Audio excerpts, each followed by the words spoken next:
Baik, kita kembali di meja perempuan bicara. Saya mau bacakan dulu beberapa kepala daerah yang terjerat kasus korupsi yang usianya terbilang masih muda.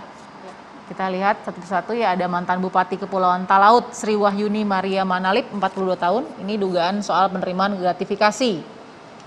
Nah, oke, kemudian berikutnya mantan Wali Kota Kendari Adriatma Dwi Putra 29 tahun, suap dari rekanan 6, sekian miliar, 6,8 miliar ya. Mantan Gubernur Jambi Zumi Zola 38 tahun, kasus suap anggaran 2018.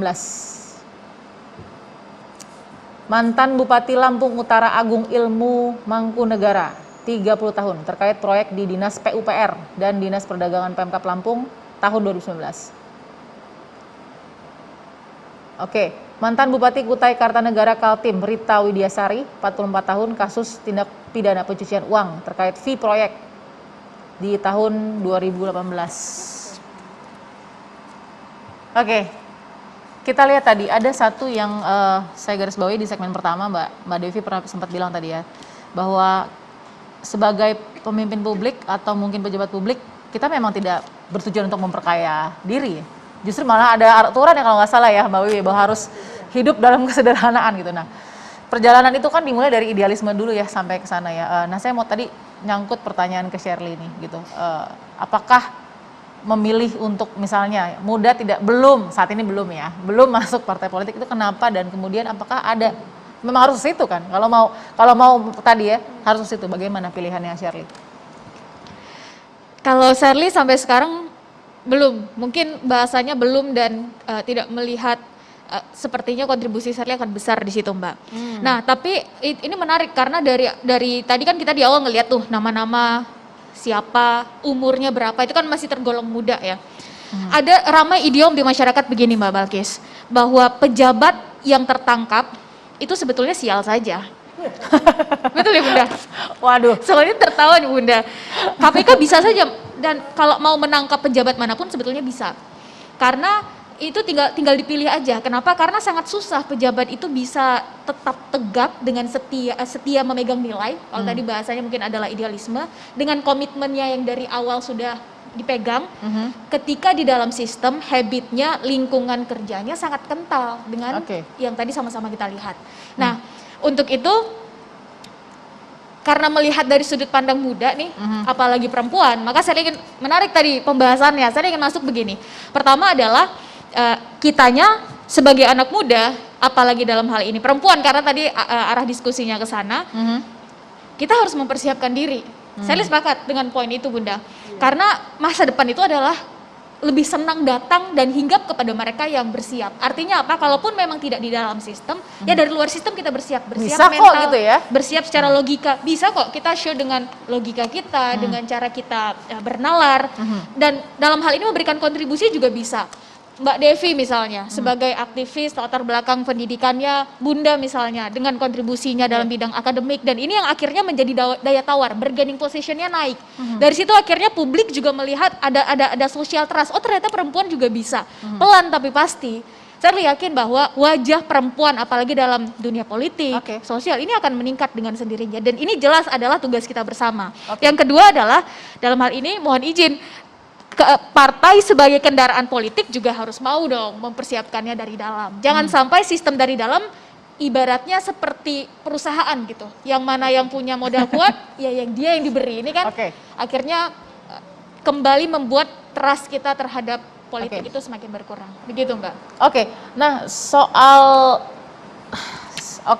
ini ya, saya mau lihat juga, kalau tadi kan soal gaya hidup mewah.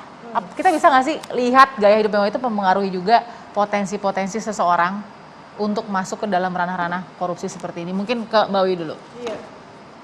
Pola hidup hedon, ya, itu menjadi tren yang luar biasa. Dulu zaman Orde Baru dihimbau untuk kencangkan ikat pinggang, kurangi pola hidup konsumtif. Tapi di era reformasi tak terkendali lagi. Jadi pola hidup kita sangat konsumtif, hedon di mana-mana gitu ya. Orang muda itu orientasinya tidak ada rasional, tapi pola hidup yang mewah juga kan gitu ya.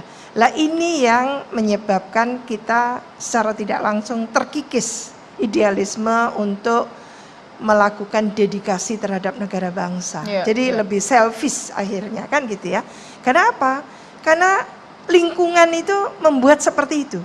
Tadi itu nilai-nilai budaya kita tergerus secara cepat gitu ya di era reformasi itu. Hanya karena atas nama demokrasi gitu seolah-olahnya kita itu tidak perlu gitu ya mengedepankan lagi nilai-nilai Pancasila, satu contoh. Nggak enak disebutkan, tapi memang kita harus berlandaskan pada Pancasila gitu kan.